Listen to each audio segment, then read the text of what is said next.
Tuesday, March 7th, 1944. Dear Kitty, I think now of my life in 1942. It all seems so unreal.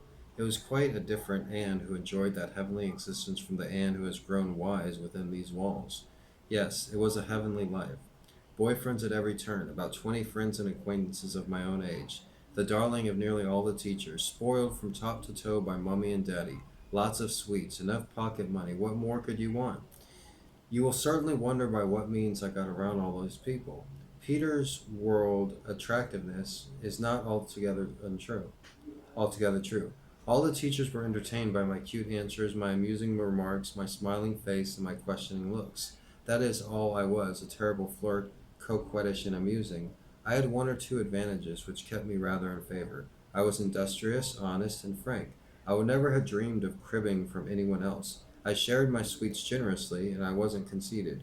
Wouldn't I have become rather forward with so much admiration? It was a good thing that in the midst of at the height of all this gaiety, I suddenly had to face reality, and it took me at least a year to get used to the fact that there was no more admiration forthcoming. How did I appear at school? The one who thought of new jokes and pranks, always king of the castle, never in a bad mood, never a crybaby. No wonder everyone liked to cycle with me, and I got their attentions. Now I look back at that Anne as an amusing but very superficial girl who has nothing to do with the Anne of today. Peter said quite rightly about me, if I ever saw you, you were always surrounded by two or more boys and a whole troop of girls. You were always laughing and always the center of everything. What is left of this girl? Oh, don't worry, I haven't forgotten how to laugh or to answer back readily. I'm just as good, if not better, at criticizing people, and I can still flirt if I wish. That's not it, though. I'd like that sort of life again for an evening, a few days, or even a week. The life which seems so carefree and gay. At the end of the week, I should be dead beat if would be the only thankful to listen to anyone who began to talk about something sensible. I don't want followers, but friends, admirers who fall not for a flattering smile, but one for what one does and for what one's character.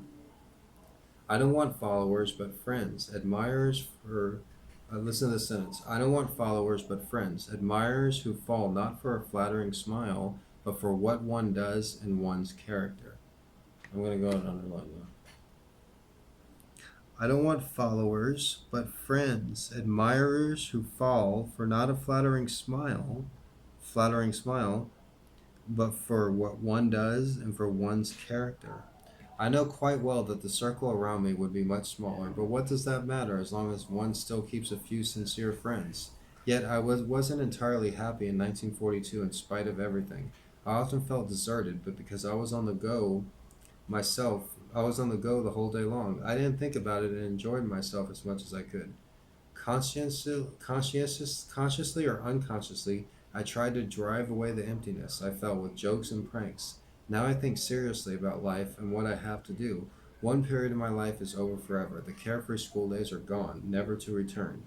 I don't even long for them anymore. I have outgrown them. I can't just only enjoy myself as my serious side is always there. I look upon my life till the new year, as it were, through a powerful magnifying glass.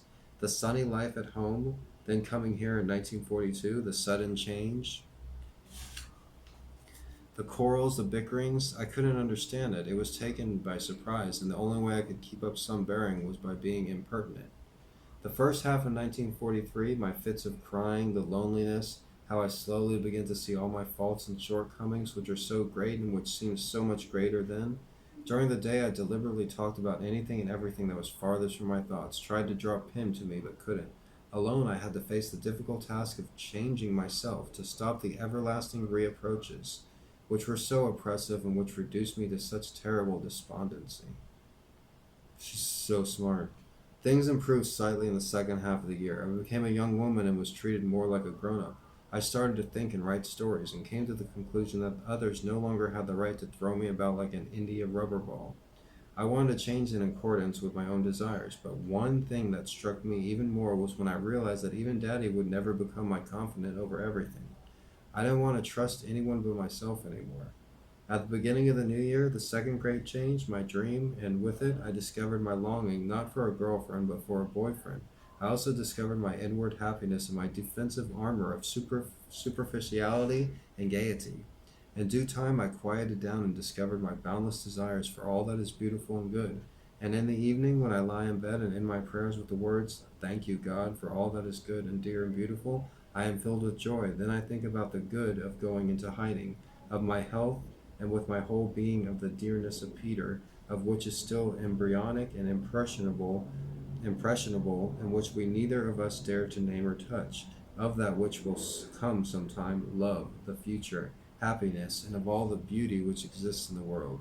The world, nature, beauty, and all that is exquisite and fine. I don't think then of all the misery, but of all the beauty that still remains. This is one of the things that Mummy and I are so entirely different about. Her counsel when one feels melancholy is, think of all the misery in the world and be thankful that you are not sharing in it. My advice is go outside to the fields, enjoy nature and the sunshine.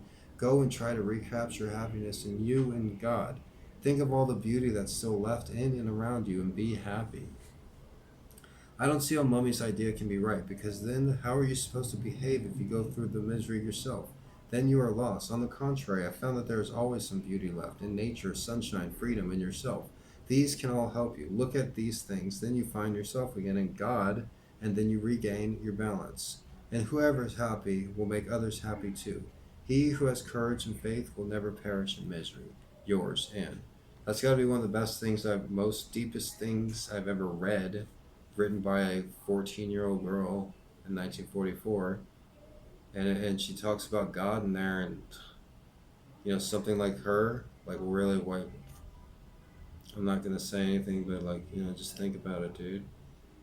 What was the reason? Why didn't she make it? Reading this, like, wow, she was like a great, intelligent, like one of the most best communicators I've ever read, regardless of whatever age she is. So that was Tuesday, March 7th, 1944. She doesn't write again for almost a week later.